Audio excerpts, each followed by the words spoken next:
Hello friends, के are education पे आप सभी का स्वागत है। फ्रेंड्स, अपनी जो डाउट क्लियर सीरीज जो चल रही है उसमें अपन आज आगे बढ़ते हुए आज फिर से आपके कुछ कॉमन डाउट्स अपने उठाए हैं, उन पे अपन जो है डिटेल से वन बाय वन चर्चा करेंगे।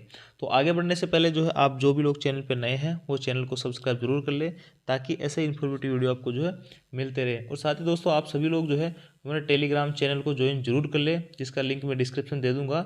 उस ग्रुप में जो है आपके एनटीपीसी में सिलेक्टेड स्टेशन मास्टर है, आपके लेवल 5 में सिलेक्टेड कैंडिडेट है, और साथ ही यहाँ पे उसके अंदर जो हमारे साथ के पुराने स्टेशन मास्टर है वो भी उस ग्रुप में है। तो वहाँ पे आप कोई भी आपका डाउट्स है तो वो आप वहाँ पे शेयर कर सकते हैं, उसके ऊपर जो है डिटेल से डिस्कस कर सकते हैं। तो आप जो है टेलीग्राम चैनल जरूर ज्वाइन कर ले। चलिए, अब सबसे पहले अपन देखते हैं डाउट नंबर अपना फर्स्ट।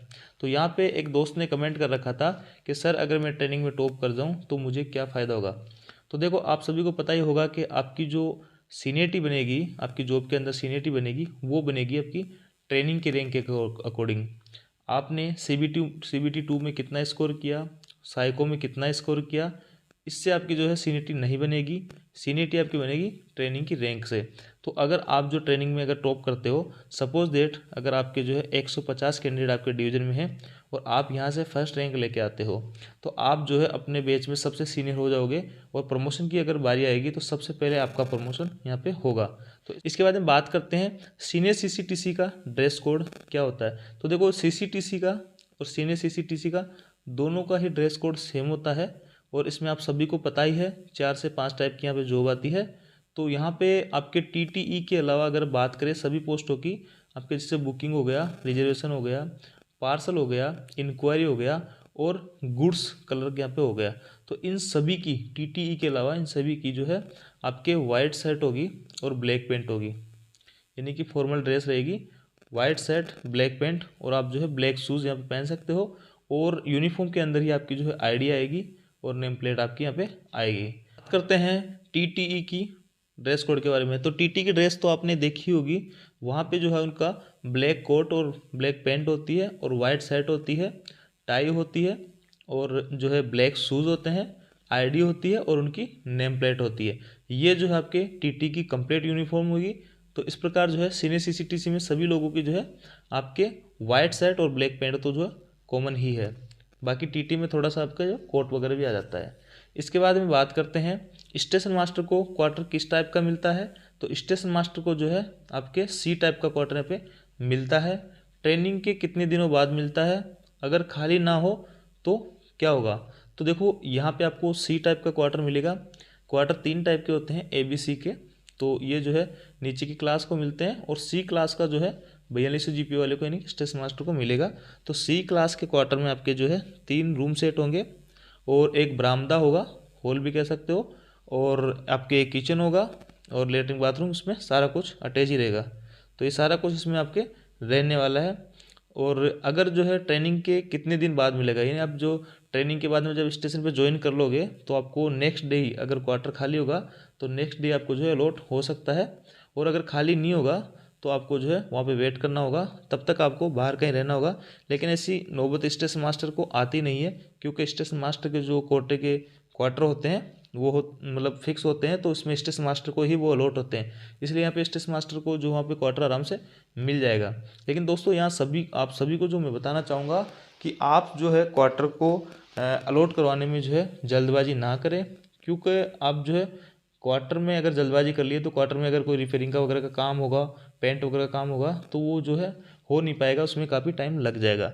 तो आप जो है, आपका क्वार्टर तो जो है फिक्स रहेगा, आपके कोटे का है, तो आप उस क्वार्टर को अलॉट करवाने से पहले उसके जो सारे काम एक बार आप जो है क्वार्टर का विजिट जरूर करें, उसमें देखें कि उसमें क्या क्या कमियां हैं, उसको जो है रिपेयर करवाए। आपके एसएस के थ्रू लेटर वगैरह लिखवा के आप आईआरडब्ल्यू की जो भी इसका काम देखता है एसएससी वर्क्स वाला, उसको आप भिजवाइए। और आप भाई, हमारे जो क्वार्टर में है पेंट वगैरह का काम होना है, और जो भी आपके टूट फूट है रिपेयरिंग का, वो सारा काम आप अलॉट करवाने से पहले ही करवा लें। वो वायरिंग वगैरह है, लाइट वगैरह, पंखे वगैरह, सारा काम अगर आपके एक बार अलॉट हो गया तो फिर ये काम करवाने में थोड़ी दिक्कत आएगी। तो ये आप मैं सभी को पर्सनली सजेस्ट करूँगा ये चीज़, क्योंकि ये जो है हमने फेस की थी, हमने जल्दबाजी में क्वार्टर अलॉट करवा लिया था, उसमें काफ़ी सारे काम होने थे, तो बाद में पेंडिंग ही हो गए थे। इसलिए आप जो है क्वार्टर को अपने नाम अलॉट नहीं करवाए, तो इससे आपको जो है काम जल्दी हो जाएगा। काम जल्दी होने के बाद में आप जो है उसको लोड करवा सकते हैं। इसके बाद में बात करते हैं एसएम से फार्मासिस्ट कैसे बने। तो देखो, एसएम से फार्मासिस्ट बनने के लिए आपके पास में बी फार्मा की डिग्री होनी चाहिए। अगर बी फार्मा की आपके पास डिग्री है तो ये आपकी वैकेंसी आती रहती है, टाइम टाइम पे डिपार्टमेंटल भी आती रहती है, डायरेक्ट वैकेंसी भी आती है। तो आप उससे एग्ज़ाम वगैरह दे के यहाँ पे फार्मासिस्ट बन सकते हैं, जो कि बहुत ही शानदार नौकरी है। इसके बाद बात करते हैं स्पोर्ट्स कोटा से रेलवे में टीटीई कैसे बने। तो देखो, आप सभी को मैं यहाँ पे बता देना चाहता हूँ कि रेलवे में जो टीटी है वो मैक्सिमम जो है स्पोर्ट्स कोटे से ही आए हुए हैं, और स्पोर्ट्स कोटे से जो आते हैं उनको लगभग यहाँ पे टीटी ही बनाते हैं। तो स्पोर्ट्स कोटे में अगर आप कोई भी खेल खेलते हो, अगर किसी भी स्पोर्ट्स में आपकी रुचि है, उसमें आपने मेडल वगैरह जीत रखे हैं, नेशनल लेवल आपने खेल रखा है, तो आप जो है यहाँ पे वैकेंसी आपकी अलग से आती है, उसमें आप फॉर्म अप्लाई करेंगे। टीटी के लिए विशेष तौर से यहाँ पे स्पोर्ट्स वाले ज़्यादा लगते हैं। तो इस प्रकार जो है इसकी अलग से वैकेंसी आती है, उसमें फॉर्म फिल करके आप जो है एग्ज़ाम वगैरह दे के यहाँ पे टीटी बन सकते हो। उसमें जो है सारे स्पोर्ट्स मैन ही बैठेंगे, बाहर का जो है सिविल नहीं बैठेगा उसमें। इसके बाद हम बात करते हैं एसएम की ट्रेनिंग का पेपर हार्ड होता है क्या। तो इसमें भी देखो काफ़ी सारे कैंडिडेट जो है डर रहे हैं ट्रेनिंग को लेके। तो देखो, आप सभी लोग जो है बहुत ही करोड़ों लोगों में से जो है छट के आए हो, तो मेरे को नहीं लगता आप जो एग्ज़ाम पास करके आए हो CBT 1 CBT 2 साइको, उससे जो है हार्ड आपकी ट्रेनिंग होगी। आपकी जो ट्रेनिंग है वो बिल्कुल भी हार्ड नहीं है। आप एकदम मस्त होके जो पढ़िएगा, बिल्कुल कोई टेंशन वाली बात नहीं है।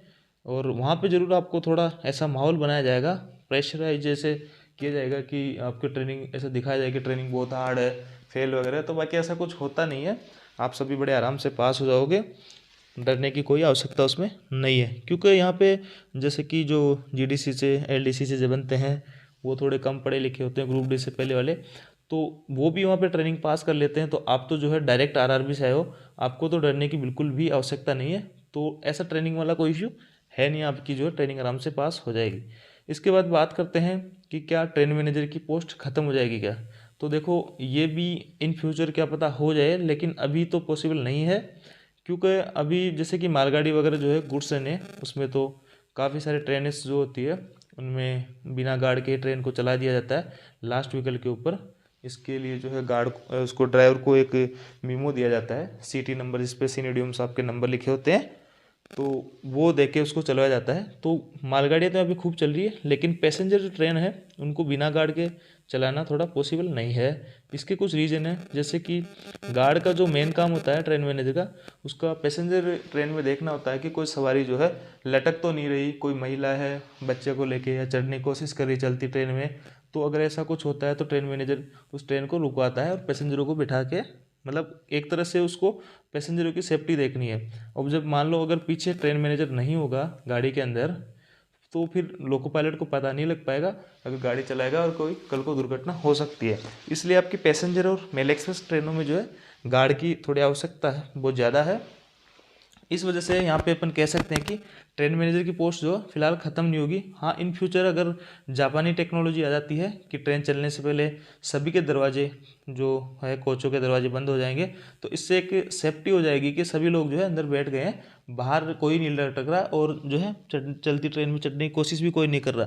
तो तब जो है आपके ड्राइवर उस गाड़ी को चला सकता है बिना गार्ड के, अन्यथा ऐसे पैसेंजर गाड़ियों को बिना गार्ड के चलाना पॉसिबल नहीं है। तो हो सकता है इन फ्यूचर हो जाए, लेकिन फिलहाल जो है आपके पैसेंजर ट्रेनों वगैरह में गार्ड की आवश्यकता होती है। और जैसे कि वंदे भारत वगैरह ट्रेनें आ रही है, नई नई टेक्नोलॉजी आ रही है, तो हो सकता है इन फ्यूचर यहाँ पे ट्रेन मैनेजर की पोस्ट खत्म हो जाए। बाकी अभी ऐसा कुछ नहीं है।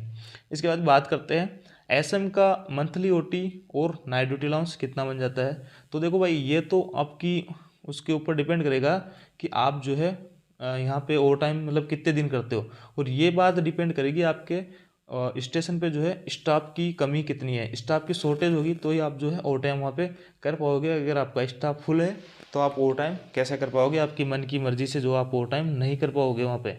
तो अगर आपके स्टाफ कम है या छुट्टी पे गया हुआ है या बीमार हो गया, कुछ भी हो गया, अगर स्टाफ कम हो गया तो आप उस केस में जो है OT करोगे, और आप जितने दिन OT करोगे उससे अकॉर्डिंग जो है आपकी यहाँ पे सैलरी बनती जाएगी। तो जैसे कि इनिशियल आपकी जो है 1 घंटे का ओवर टाइम जो बनेगा 400 से 500 रुपये के करीब बनेगा। तो यहाँ पे अगर आप 4 घंटे ओवर टाइम करते हो तो 1500 से 2000 आपका बन जाएगा पर डे का। और आप जो है 20 दिन अगर कर लेते हो तो आप लगा लो उस हिसाब से 30-40 हज़ार रुपये आपका जो है यहाँ पे ओटी बन जाएगा।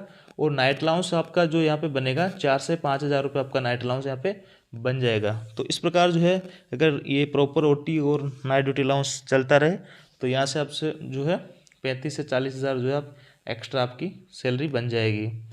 और बाकी जो है टीए वगैरह तो आपका यहाँ पे इनिशियल जो आप जैसे पोस्टिंग होगी आपकी तो आपको टीए पर ही भेजा जाएगा दूसरे स्टेशनों पे किसी को रेस्ट वगैरह दिलाने के लिए। तो उसके लिए जो आपको 800 रुपये पर डे अलग से मिलेंगे और इन 800 रुपये पे कोई इनकम टैक्स नहीं लगता है, ओटी पे इनकम टैक्स आपका लगेगा। इसके बाद में बात कर लेते हैं अपन एसएम को पर मंथ कितनी नाइट ड्यूटी करनी होगी। तो देखो यहाँ पे भी अलग अलग स्टेशनों की कैपेसिटी, अलग अलग स्टेशनों के टाइप के अकॉर्डिंग यहाँ पे नाइट ड्यूटी होती है। जैसे कि अगर रोड साइड स्टेशन है तो वहाँ पे 2 शिफ्ट चलती है 12-12 घंटे की, तो वहाँ पे जो है आपको महीने में 15 दिन यानी अगर रेस्ट निकाल दे तो आपको 13 दिन की नाइट वहाँ पे प्रॉपर करनी होगी पूरी नाइट। अब अगर बात कर लेते हैं कि जहाँ पे जो मेन लाइन के स्टेशन होते हैं वहाँ पे एसएस आपके 6 से 14 की शिफ्ट करेगा दिन की। तो आप जो 2 बंदे रहोगे, एक शाम की करेगा नाइट की करेगा, तो वहाँ पे जो है 15-15 ड्यूटी रहेगी। अगर रेस्ट निकाल दे तो वहाँ भी आपको जो है 13 नाइट करनी होगी मेन लाइन स्टेशन में। अब बात करते हैं ऐसे स्टेशन, जंक्शन स्टेशन, जहाँ पे एसएस जो होता है वो इंचार्ज होता है, वो ड्यूटी नहीं करता है। तो वहाँ पे जो है आपकी तीनों शिफ्ट लगेगी, तो वहाँ पे आपकी जो है नाइट ड्यूटी थोड़ी कम हो जाएगी क्योंकि आपकी जो वहाँ पे डे ड्यूटी भी लगेगी। तो यहाँ पे जो है आपकी 8 से 9 नाइट यहाँ की आपकी रहेगी, 8 से 10 नाइट आप मान सकते हो। तो यहाँ पे आप 10 नाइट आपकी रहेगी, जहाँ पे एसएस जो है सुपरवाइजर रहेगा, सुपरविजन करेगा, ड्यूटी नहीं करेगा। बड़े स्टेशनों पे जैसा कि गंगानगर स्टेशन में एसएस ड्यूटी नहीं करता है, इसलिए यहाँ पे तीनों शिफ्टों में ड्यूटी होती है। तो तीनों शिफ्टों में ड्यूटी होती है इसलिए यहाँ पे जो है आपके 3 शिफ्ट हो गई तो आपके डे, शाम, इवनिंग की और नाइट की, तो आपकी जो 10-10 ड्यूटी होती है। तो यहाँ पे 10 नाइट आपको लगभग करनी होगी। इसके बाद में बात करते हैं ट्रेन में टीटी को पर्सनल सीट मिलती है क्या। तो देखो ये भी आपके एक डाउट्स होगा कि टीटी जो है नाइट में जब ड्यूटी करता है तो कहाँ बैठता होगा क्या। तो यहाँ पे देखो टीटी को जो है एक सीट, उस जो भी जैसे कि एसी के अंदर सीटें चलता है तो उसको जो है एसी के अंदर एक सीट, एक कूपे के अंदर, एक कोच के अंदर उसको एक 8 नंबर जो सीट है वो टीटी की रिजर्व होती है। उस पर जो है कभी भी रिजर्वेशन नहीं होता है, वो टीटी की खुद की होती है, वो टीटी को दी जाती है पर्सनली उसका सामान वगैरह रखने के लिए। और जो है तो यहाँ पे जो है गाड़ी के अंदर टीटी की एक सीट अपनी फिक्स रहती है। इसके बाद बात करते हैं ट्रेनिंग में अकेले को अलग से रूम मिल सकता है क्या। अब कुछ बच्चे बोल रहे हैं कि सर हमें जो है किसी के साथ ग्रुप में नहीं रहना, हमें जो अलग से रहना अकेले रूम में। तो देखो भाई इतने रूम तो जेडआईटी के अंदर होते नहीं है कि आपको जो है अलग से पर्सनल रूम दे दे, तो ये पॉसिबल नहीं है। और साथ ही कुछ लोग ये भी पूछ रहे थे कि हम अलग से प्राइवेटली बाहर कहीं रूम लेके रह सकते हैं क्या होटल वगैरह में। तो आप ऐसे भी नहीं रह सकते, आपको हॉस्टल में ही रहना होगा, चाहे आपका घर ही नज़दीक क्यों ना हो, आपको नाइट जो है आपको हॉस्टल में रहना होगा। इसके साथ ही हाँ ये हो सकता है कि आपके जो है जैसे कि मैं बात करूँ यूडीजेड उदयपुर की, तो वहाँ पे आपके जो है इसकी Jaipur division, Ajmer division, Jodhpur division और बीकानेर डिवीज़न की ट्रेनिंग होती है। तो वहाँ पे जैसे कि आपके कुछ 2-3 दोस्त जो है जयपुर डिवीज़न में चले गए, 2-3 दोस्त जोधपुर में चले गए, और आप चाहते हो कि आप सभी लोग जो है एक ही हॉस्टल में रहे, आपकी ट्रेनिंग अगर सभी के साथ हो रही है तो ये चीज़ आपकी पॉसिबल है। आप सभी दोस्त 5-6 दोस्त जो है एक हॉस्टल के एक रूम में रह सकते हैं, जैसा कि हम भी रहे थे। मैं अकेला बीकानेर का था, तो और मेरे 5 जो रूममेट थे वो थे जोधपुर डिवीज़न के, बाकी वो पहले से जानकार थे, तो इसलिए जो है हम वहाँ पे एक ही रूम हमने लिया था और उसी में हम जो है 6 जने रहे थे। तो आपको जो है एक हॉस्टल के एक ही रूम में अलग अलग डिवीज़न के कैंडिडेट रह सकते हैं, ये आपको जो है सुविधा मिल सकती है। तो आई होप जो ये वीडियो आप सभी को लोगों के लिए जो है बहुत ही इन्फॉर्मेटिव होगा। अगर वीडियो आपको अच्छा लगा हो तो चैनल को लाइक, शेयर एंड सब्सक्राइब करें। Thank you.